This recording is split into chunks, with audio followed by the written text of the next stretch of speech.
guhuruza abantu kugira gute bireke kuza kuvuga ngo ngende intore ngo natoje ahubwo itorero niribe kuba ngende intore reka mbi intore ahondi muri service ntanga mu kazi nkora reka burya wabana intore kangwe nk'urugero rumwe David nk'ubu turataka ije no kubuzima bwayo bw'igihugu ugomba kuba buri munsi byanze bikunze rwose biri ku bitugu bya FPR nabo bafatanyije no kuvuga ngo umuturage wese iterambere azageraho uyu munsi cyangwa igiye ari kugeraho simvuze ko badakora ariko niba muri service delivery harimo ikibazo icyo service delivery yagusabaga 24 kuri 20 ariko ikigutangaza usanga mu mujyi wa Kigali abantu bakora 20 bashobora gukora kugeza na bose 20 n'utubari ibaze RPF yagize uruhare mu kuzana umutekano mu Rwanda ni seringe n'uwo mutekano ducuruza umutekano kuko kuba igihugu gifite umutekano no kuba serivisi zishobora kuboneka amasaha 24 abaho kudahishira imico mibi muri byose ibi byose rwose ingingo gukinyirana ikibaba agwisha tubatangaza David ubwo gukora amaripoti uzajya utangaza ibyo abashe kumenya ingamba zo kubikurikirana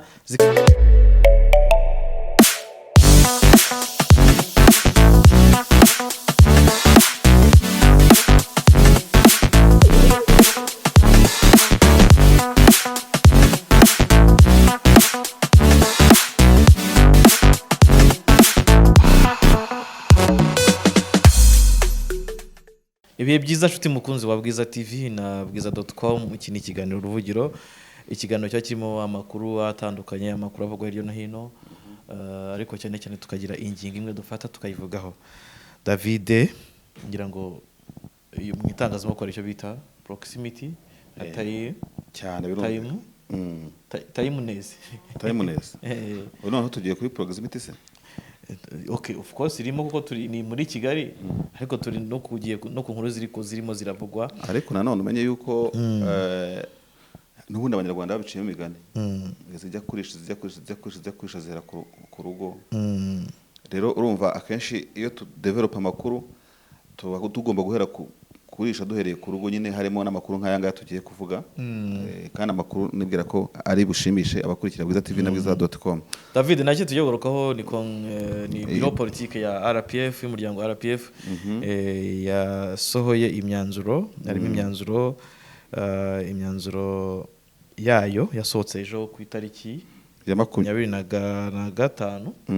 na 24 ngo yashyizwe hanze ubona ko byanatwaye iminsi kugira ngo bayikompire bayishyire ariko Biro Politike yarabaye ku itariki ya 22 n'itariki ya 23 yari iminsi ibiri yafunguwe na His Excellency Chairman umuryango wa RPF inkotanyi ndetse abari nawe closing David ikintu cyo ko ni ingingo zagarutsweho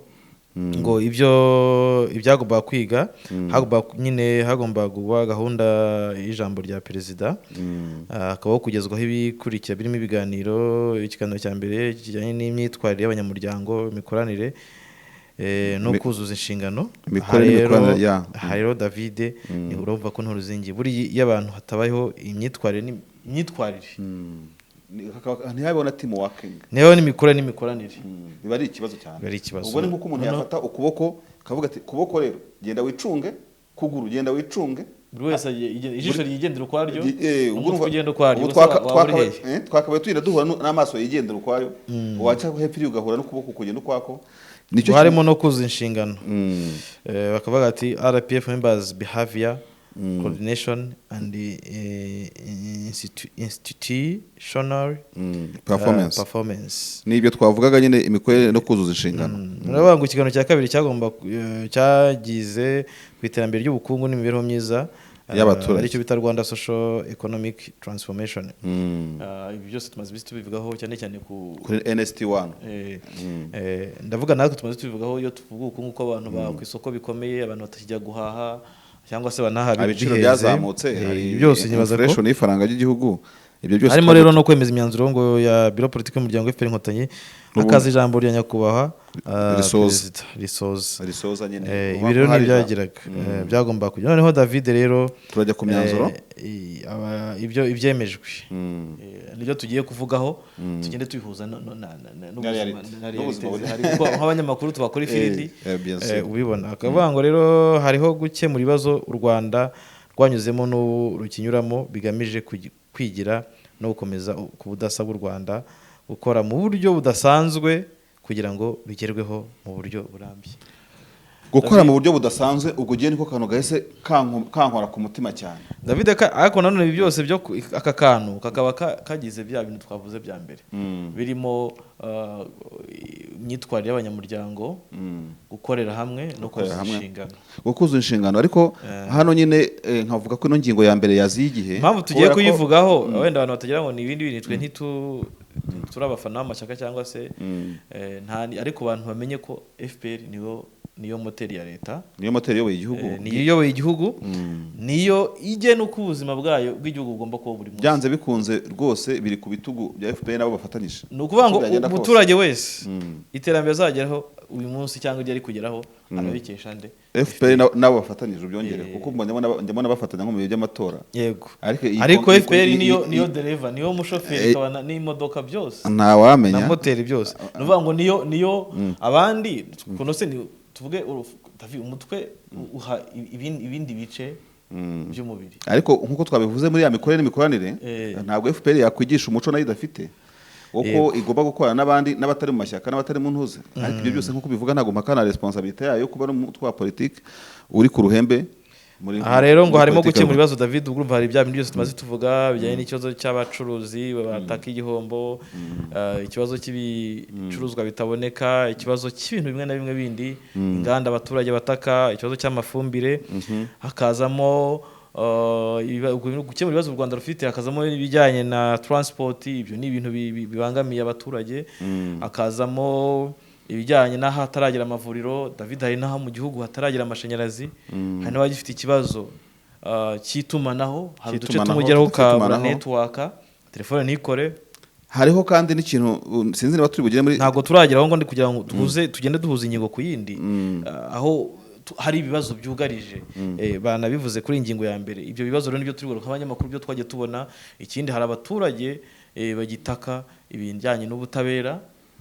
bavuga ko baba bararenganyijwe n'inzego runaka cyangwa se bakaba baragiye bahura n'ibibazo mu nkiko. Hari n'abaturage bataramenya ibijyanye n'amategeko, baba barahuye n'abanzi ico ndico. Hari n'abaturage badahabwa serivisi mu buryo bunoze. David, ni byinshi cyane twavuga kandi byose bicahe muri media. Ibwo twe turimo turahuza izi ngingo na reality. None hakazamo no gukemura ibibazo u Rwanda rwanyuzemo, iyo twayivuze, hakazaho guhindura imyitwarire idahwitse hagamije kugira umuco mboneza murimo. Ariko hano tarahajya rero kuko niho nashatse kuvuga mu kanya nanga kuguca mu ijambo buretse gatoya kuri phrase ivuga ngo gukora mu buryo budasanzwe kugira ngo bigerweho mu buryo burambye. Icyo sustainability y'ibyo Rwanda rukora ntawishidikanyaho, ariko nta ikintu cyo gukora mu buryo budasanzwe wajya no mu office ntabwo kiragaragara. No gukora cyane, abantu bari gukora mu buryo busanzwe ndetse n'uburyo reka nkubwire Meki bakora mu buryo budasanzwe. Reka bigiye byo ntacyo bimbwiye byo kugerageza, urumva? Kubera ko ushatse kuvuga ko badakora ntago ibi byose simvuze ko badakora, ariko niba muri service delivery harimo ikibazo,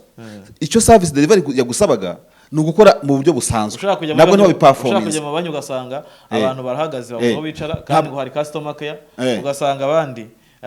ba service wahagwe service arimo arakureba nk'icyo ntazi, ntabwo wa performance niho performance uburyo busanzwe. None urasabwa gukora mu buryo budasanzwe. Donc urumva hari gap yo kurenga ikomeye cyane kugira ngo ubanze unoze neza uburyo busanzwe. Reka dufate urugero, abantu bareke kwirirwa baririmba ngo n'abanyamuryango, reka kuririmba bakora akazi, reka kwirirwa uririmba kuri umunyamuryango utubahiriza inshingano, bakora akazi, we utubahiriza inshingano wahawe. None se Meki nk'ubu bavuga ko impamvu gahise kanza mu mutwe, bavuga ko u Rwanda muri no minsi rurimo kuba attracted n'imikorere ya Singapore. Aha ni inkuru zimaze iminsi bivugwa muri iyi minsi. Muri Singapore bari kuri level yo kutaguhembera amasaha, baguhembera ibyo wakoze, ku buryo nyuma y'akazi bakubaza ati urabona winjira ngahe, ufataho pourcentage. Mu Rwanda ruhaje benshi bashya, benshi bashya rwose. Ngaho ufata amasaha 9 usanga umuntu ari kuri telefone amasaha 2 ari kuri chat amasaha ngahe, mbese ngo uzakanywera hera turakanywera hera. Ese babona kandi abo bose nyine nkuko. Ariko David, ngira ngo niyo mpamvu Biro Politike yabigarutseho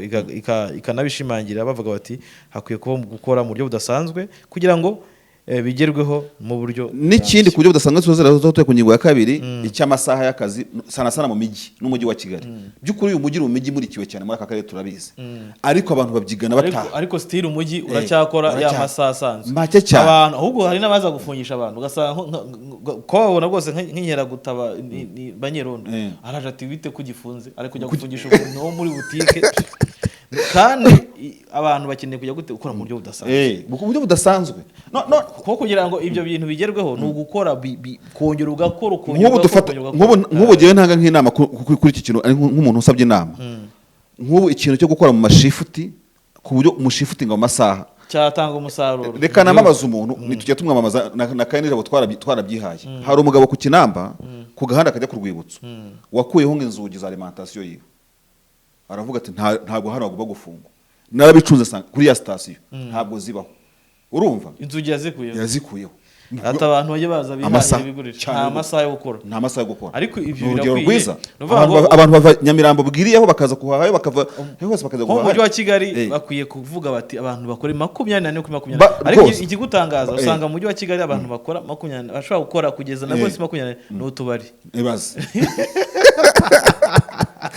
no tubari twasanga tugifunguye ariko restaurant ushobora kubona restaurant ifunguye dushobora kubona boutique ifunguye dushobora kubona iduka ifunguye ukibaza aha n'igihe ushobora no kugira n'ikibazo cyo gukenera akantu mu ijoro nk'urugero nk'uri umunyamakuru ukeneye amabuye ya mikrofone wakenera byinshi wajya kugashaka ugasanga abantu bafunze kandi wumve ukuntu aho bibereye bibi bikomereye n'iyo mikorere ya 24 hours by 7 ni imikorere isanzwe waba utarinjira mu buryo budasanzwe ni performance yindi wazana na innovation muri ya masaha wenda nk'ibyo by'amashifti mu Rwanda ntibimenye ariko ko abantu bakora amasaha 28 nuko mu by'ukuri umujyi wa Kigali ufite intege nkeya nibavuge bati biyaze gufungurwa ku bwakirabo ariko ntabwo tuzi iyo byahereye nk'ubu rwose nyakubahwa Meya Rubingisa Pedance ni n'inshuti yacu nkabwiza.com niyagerageza ashyiremo imbaraga avuga ati nibashaka bashyira amasite nkabwiza.com se burya cyane rwose ntarabona azana ku kivuguto se hano ndabizi urumva n'umukunzi wacu nibagerageze urumva ku buryo bashyiraho nk'amapoint yo focale bavuga bati muri Remera nka kuri abashyize amakafuri zone hano rwose mukore nta nubwo bikwiye kuvuga ngo bana bankuraje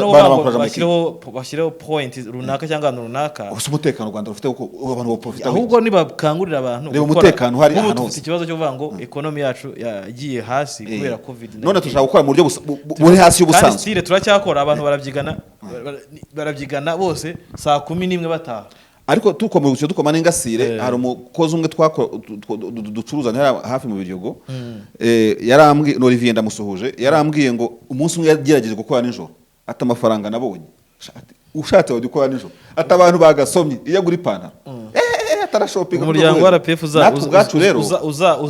uzabigarukeho urebe ko amasaha kugwa ni make gukora mu buryo budasanzwe barebe bongeye n'amasaha yo gukora ahubwo habeho shift ubu tuvuga n'urugero hari abantu baba bafite ingendo runaka akabura aho ushobora gukora serivisi runaka ngo abantu bafunze akuze ko leta yabishatse buriya yabishyize imbaraga na FPR bapanga n'aya mabisi n'aba bantu bafite amanuza bagashyira amabisi irondo bakabategeka bati namwe none se niba abantu bakora amasaha 28 bivuze ko amabisi yazahomba bazajya bavuga bati amashoferi bakore shift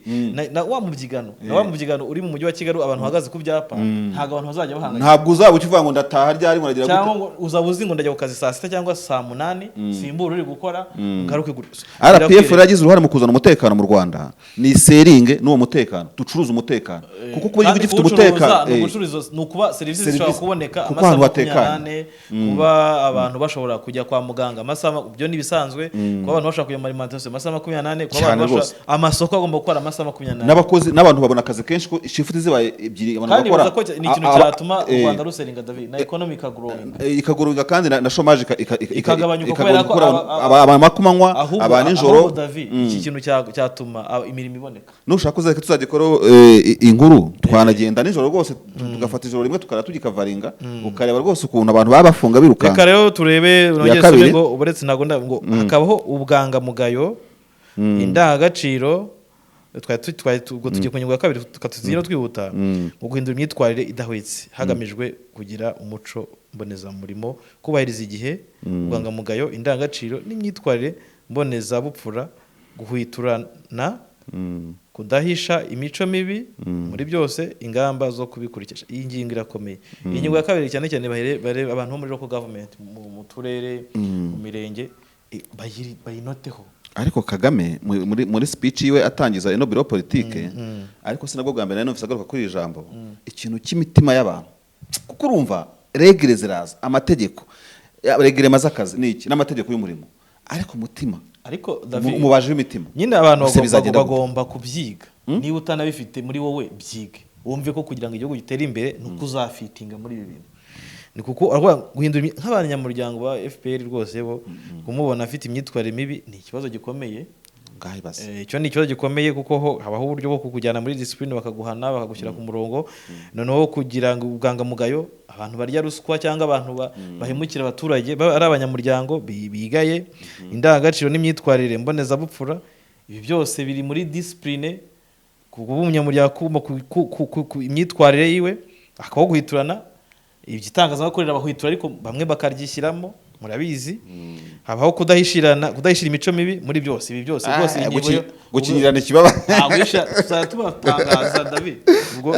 gukora amaripoti uzajya utangaza ibyo wabashije kumenya, ingamba zo kubikurikirana zikanozwa, ingamba zo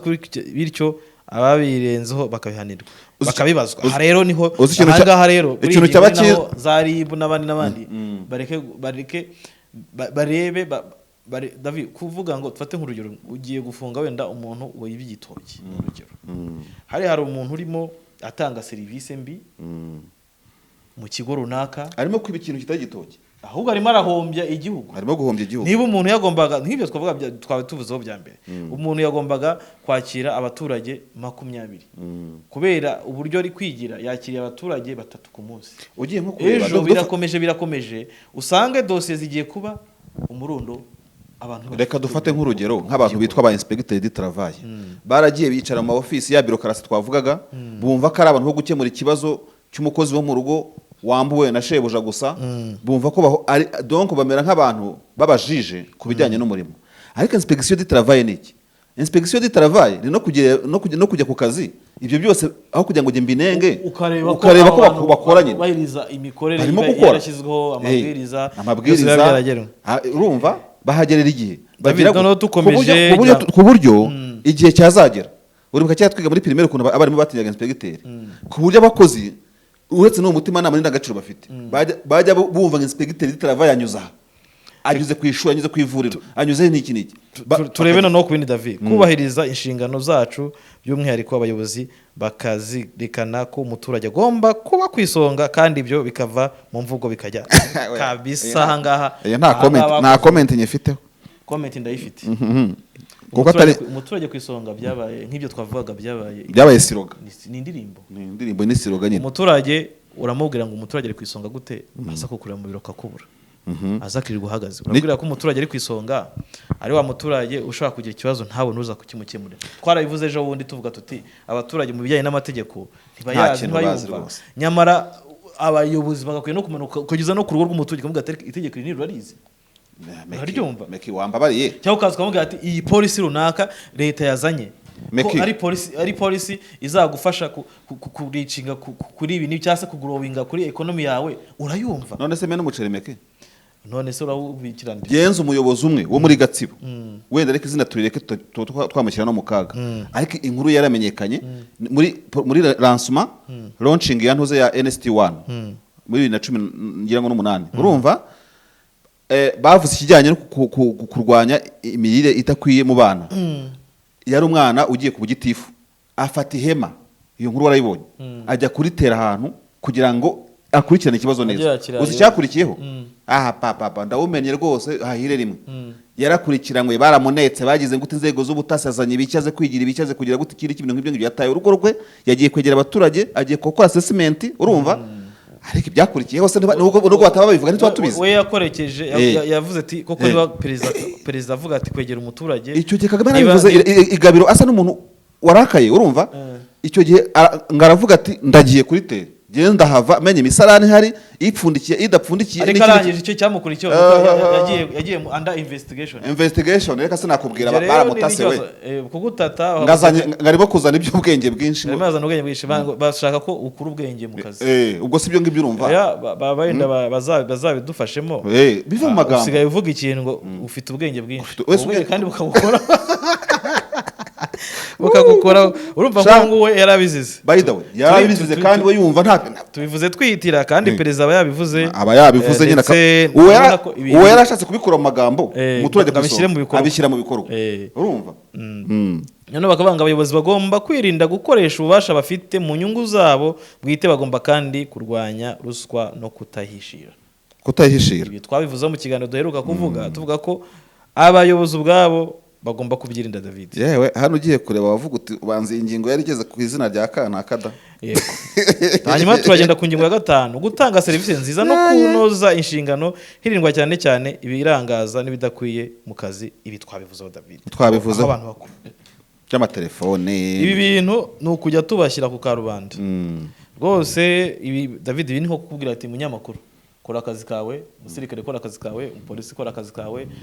ariko ikibazo urabikora bati yazanye ubwenge bwinshi atari kuri yarutabakana hakasha niko sha uje kuzana ubwenge ubwo imitego ikabibaye myinshi wa mugani wa muntu ugasanga urimo urayisimbuka ukunda gukora akazi uje gukora se kurusha abandi kandi uwo muyobozi navugaga mu kanyu warasimbuye yari yaribye amabati y'ibyumba by'amashuri y'abana uwo wagiye kumugendaho we yarasimbuye yaribye amabati y'amashuri y'ibyumba by'abana noneho ngo akavuga ngo gutegura ingingo ya 6 gutegura no gushyira mu bikorwa igenamigambi mu buryo burambye hirindwa guhuzagurika himakazwa imikorere n'imikoranire hagati y'inzego za leta n'abafatanyabikorwa ahangaha niho twavuga ko nko mu igenamigambi twigeze kubigarukaho aho usanga abantu bo hasi babeshya muri report izo report kandi zikazagira ingaruka mu igenamigambi uravuga ko umudugudu wawe uyobora cyangwa uravuga ko akagari kawe uyobora umurenge wawe uyobora nta muntu urimo utubakiwe inzu nta muntu urimo bahanze kugira ngo imihigo yawe izaperforme yego yeswe kuko bavuge ko wakoze ejo bundi umunyamakuru aze ahasange inzu zirenga nk'eshatu z'abantu baba hanze ababa mu biraro by'inka abararana n'ihene abatagira umusarani nyamara wabeshye ko muri ya genamigambi ryakozwe ntibigeze babishyiramo bavuga bati ibi bizakorwa nuvuga ngo bawishe plan cyakubwira imijugujugu ikubitwa mu matitireri iyo batanze amaraporo abakuru b'ibigo nderabuzima ko hari ikibazo cy'imirire mibi idahwitse ku bana bagahita bavuga atari nk'uyu n'ubuheye abari under control ya executive umurenge burya icyo gihe urisika kwimurwa umfasha izo report zawe iyo mituku ntayo nshaka ugira ngo unkorere ishyano urumva leta niho yari kuzahera yohereza mata yashisha kibondo niho yari kuzahera izahura babana n'ababyeyi bafite ibibazo no kubafasha mu bushobozi bundi busanzwe urumva abaho uburyo abaho abantu bakoresha kuri David kandi ukarangiza uvuga ngo umunyamuryango wa FPR urimo wandamira ubuzima bw'abana hari ibintu FPR temera ubwabyo nibingibi nibyemeranye nese yabyemeye kuvuga ikintu cya mbere kibeho abantu bakoresha kuri David harabura ukuri mu mirimo dukora ya mitima y'umubaji wayibaje utayiringanije ikavuga ngo kugira icyerekezo no gukora cyane kwirinda kwiyandarika kwirinda ahangaha gukora cyane twabivuzeho kwirinda kwiyandarika none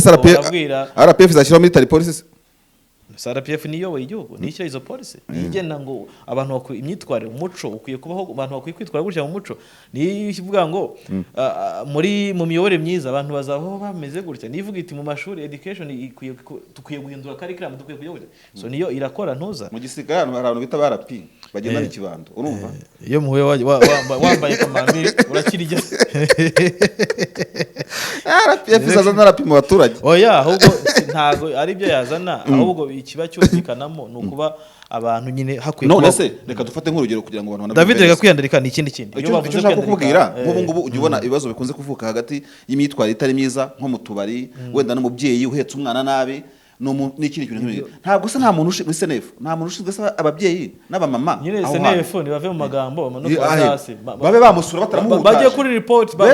baze mu ngo babigisha bati utarize no kumutegura ushobora no kuza kuvuga ati naje kugusura niba wasanga udahari ndagutegereje ushobora no kuza kureba mu tubari cyangwa ugasura ukavuga ati rwose wa mama we nitwa runaka wenda ndi wo muri senefu cyangwa se ndi yufu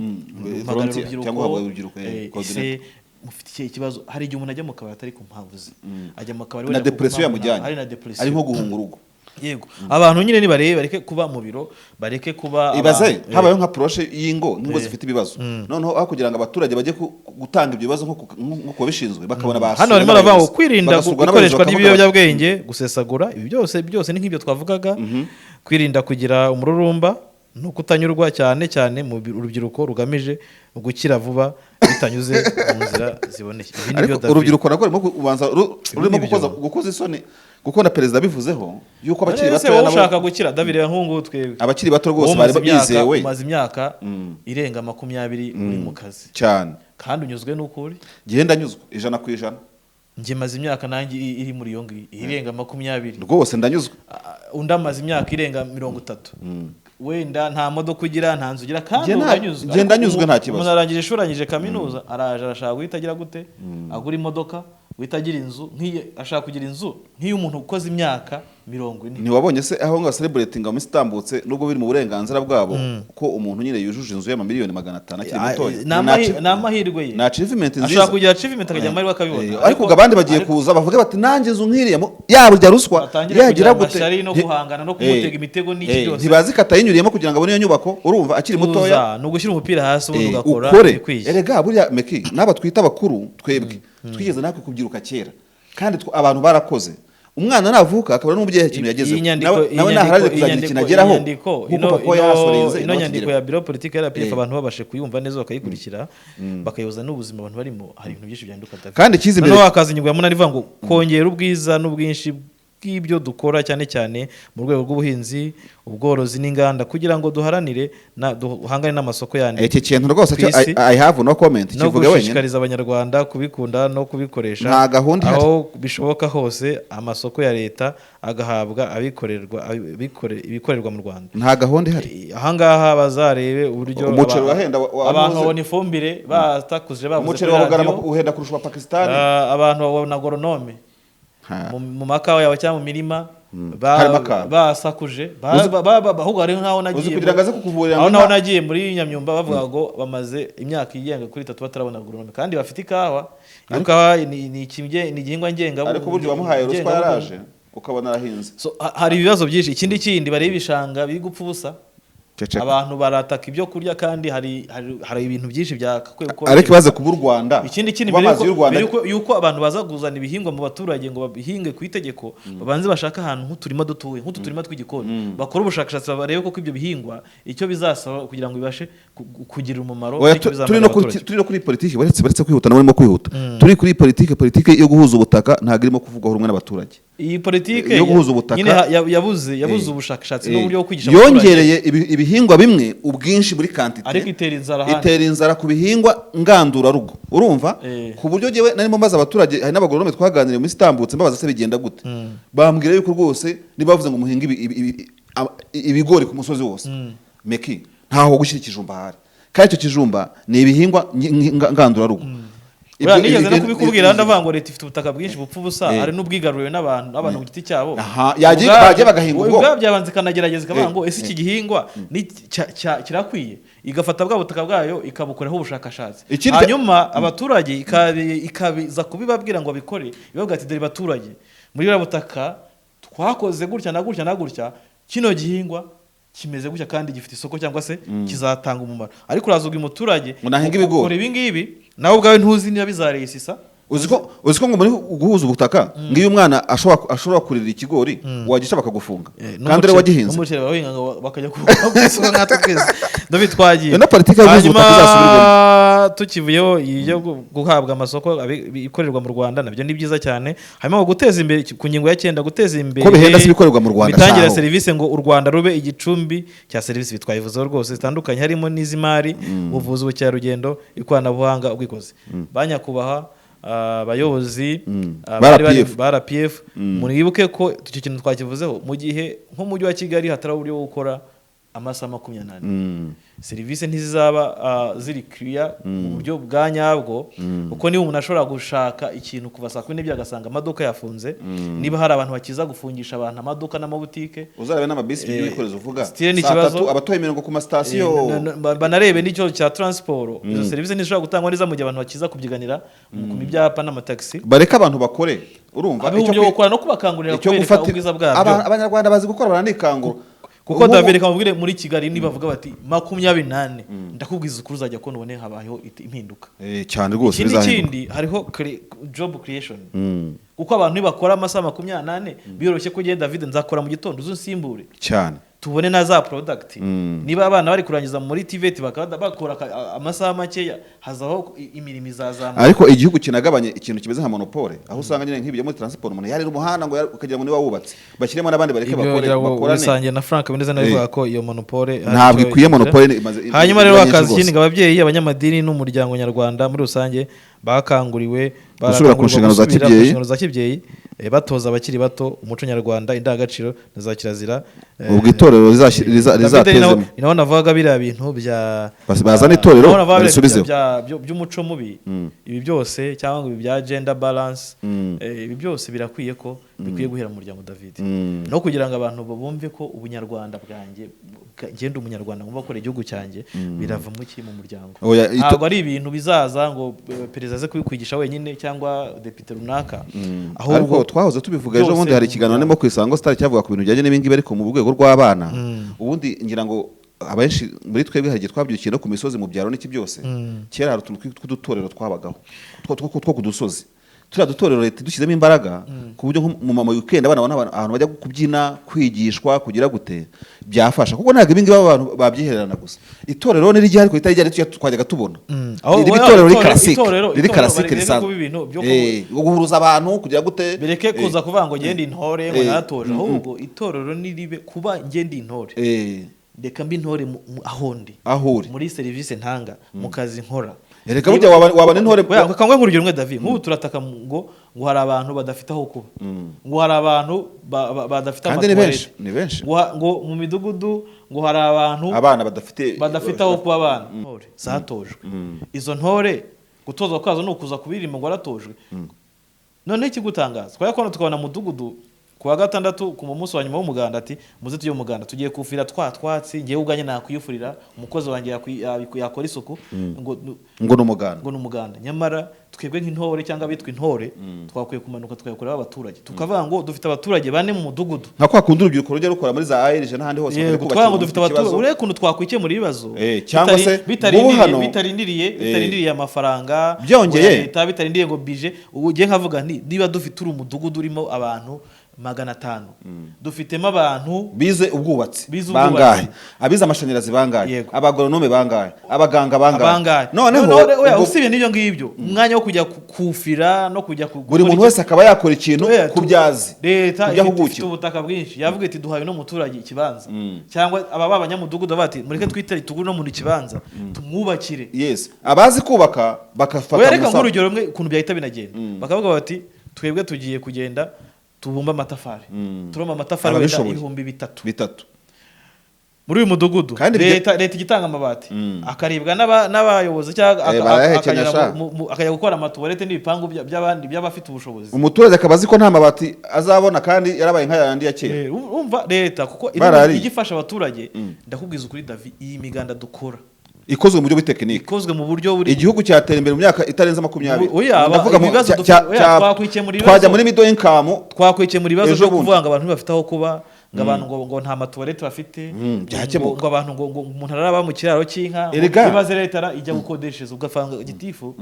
ashyigikiye ko ngo bajya umurenge kujya gukodeshereza umuturage executive license na maîtrise agwije hariya kandi muri uwo mudugudu harimo ibisigarira bya leta bidafite by'ibibanza muri uwo murenge harimo intore zizi kubaka harimo intore nta muntu utashobora kumva amatafari nta utakwikorera igiti ngo bagiye gukodeshereza umuntu inzu muzamukodeshereza imyaka ingahe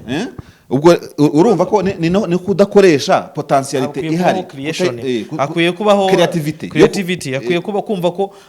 abantu ubwabyo ibisubizo tubifite mu ntoki urumva abo nk'umutekinisiye ugiye kumwufiza ibyatsi wamukoresheje ibyo ashoboye oya none se urirwa ujya muri ibyo ngibyo urijya kumbwira ngo umuganda twese twumve ko umuganda tuzajya duhagare ku muhanda ngo abinama twajya tukaba amatafari twajya tugafata ibiti tukabishinga tukubakira umuturage niba ubutumwa butangwa bugatangirwa aho ngaho David na ya unity tuvuga bwa n'ubwiyunge nitwa uri ukata icyondo ndi kugiterura nkashyira mu iforomo undi aterura igiti David ubutorero bwo mu magambo no gucungira ku gapira kandi RPF wambara hano n'akagofero ntabwo rwose buhagije hanyuma agashyiraho ngo gushyira imbaraga ku ngingo ya 11 gushyira imbaraga kurwanya imirire mibi igwingira iki ngiki cyo twanakivuzeho ubunebwe bw'abayobozi natwe ubwacu nk'abaturage dufatikanye kubera ko ariko abayobozi bagira uruhare rwo kwigisha abaturage ubwo ni ubango Minisiteri y'Ubutegetsi bw'Igihugu kuko ari ndareba ibyo bijyanye n'imiyoborere myiza barabigisha ariko bajyaga banabahandura amavunja sha nifate abayobozi babwire bave mu biro abayobozi bave mu biro bagende bakore hanyuma ikindi ngo gushyiraho ishuri rihoraho ryakwigishirizamo amahame y'umuryango FPR Inkotanyi hagamijwe gusobanura abakiri bato amatwara yawo ibitwara bivuze dutanga urugero tugeze gukora ikiganiro tubivuga dutanga urugero kuri CCM uburyo umuntu kadaship yayo umuntu ashobora kuzamuka afite iyo ideology aho kugira ngo tujye tugira abayobozi b'ibisambo cyangwa abantu bafite cyane rwose n'aba Emmanuel Macron buri ubona kuriya bize mu mashuri ya leadership ku buryo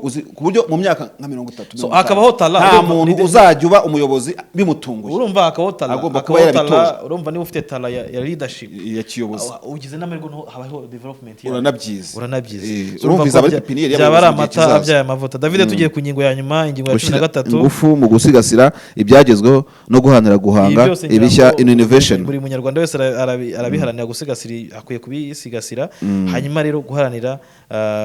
guhanga ibishya ibi niyo twavuga David twabivuze twabigarutse hariho uburyo bw'abayobozi baba creator bagira innovation batari abantu baza kuvuga ngo nakora mu buryo busanzwe n'agatabwuzuza ngo ndo umuyobozi ariko egera abantu bari mu midugudu bagufashe gutanga ibitekerezo akandi kantu kanyuma nyirango dusoza ibingibi turimo kuvuga ikintu abantu bamwe bumva ko abaturage batajijutse donc uri umuyobozi kuzi kuza abantu kujijuka iki kintu bakibagirwa bisaba ngo ntago abaturage ari injiji abaturage urabatekinika ukagira ariko baba kureba ubwawe ugitifu hagari ushatse wazahamagara abaturage ate kumbwira mukicara abaturage bashaka kwisha gisubizo mumbwire dukemure kino kibazo sesa ubundi niyo abantu b'abagabo nk'abantu b'ababyeyi abadamu brainstorming urumva abantu bwabo bashaka kubwira bati twakubaka uyu muhanda twafasha wa muturage umukene mbega abantu bakegera abaturage bagiye kubashakamo amaboko kuko barantu nzi ngo hari umuntu yavuze ati mureke nshisha umuhanda muri quartier uwashaka kubikora abaturanye barabyanga habo ngabo yari mudugudu ntabwo rero ubwo byanze imuka muri uyu mudugudu haza abantu bashobora kwemera ibikorwa David umuntu agiye kubakora icyo agiye koza igikorwa remezo afashije igihugu afashe leta kandi yarabyanze pe byanga abaturage ugasanga nyine hakwiye kuba imyumvire civic education niyo yigishwa ariko abantu bo kwiri burimba ngo uri intore ariko haraza igikorwa runaka ukagikoma mu nkoko ntago ari ibyo ubutore n'ubujye mu bikorwa urumva iyo reka rero dusanga ari paragraph isoza ariko isoza iravuga ngo twebwe abanyamuryango FPR Inkotanyi twiyemeje gukomeza gushyigikira nyakubahwa perezida wa repubulika akaba na chairman w'umuryango Kagame Paul tumwizeza ko turi kumwe mu rugamba rwo kubaka igihugu kandi duhize ko buri wese ahuza imvugo n'ingiro yiha agaciro kandi akarangiza inshingano ashinzwe uko bikwiye akongera babivuze bazamuye amaboko bose bararahiye buri ariko David ibi bintu birakwiye reka nkubwire none se kangu urugero urebe nko muri manifesto ya perezida abanyarwanda bundi byavuga ko abanyarwanda bagomba kubona amazi kugeza muri 24 David bizashoboka amazi arirwa ameneka hano hasi ibigega byaranumye byarumye abantu barabona amazi wasaka irabona budget ya buri munsi icyumuriro cyo mwaka leta irasora budget icyumuriro ngo regirimo kugerageza ariko bya wasaka by'amazi ariko yo yende ira performing kurenza uko biri omwe kuko hari nk'akarengo kanyaruguru no gukunda kujyayo ugenda ujye mu turere ubwo duhangayikishijwe no kubaka za office nyamara dufite abaturage batarabona amazi dufite abaturage batarabona umuriro dufite abaturage bakifite ikibazo cy'ama poste de santé atarimo gukora byagize na office zimwe zenda gusenyuka nk'iyo rutsiro nigeze kumva bavuga ngira dufite ahantu hari abaturage babuze uko bahahirana kubera ibiro byacitse habe abayobozi bumva ko igihugu ni icyawe ni icy'umwana wanjye ibyo ndi gukora uyu munsi itangazamakuru ndi gukora uyu munsi wa none ntabwo ngikorera ndarikora kugira ngo umwana wanjye azabona azabe mu gihugu cyiza umwana wanjye azabe muri education nziza twese duharanire cyane ko u Rwanda rumaze kwiburaninga ku rwego mpuzamahanga ibyo dukora harimo n'ibyo urabona kwakira bimukira n'umuntu azaza avuga ati cyagihugu ngiyemo koko ijoro nyine harimo ubucuruzi nyine ibazo nk'umuntu wo muri Afghanistan agasanga muri inyuma y'iwabo tuzacuruza ibyo twaharaniye ariko uyu munsi tubwira ngo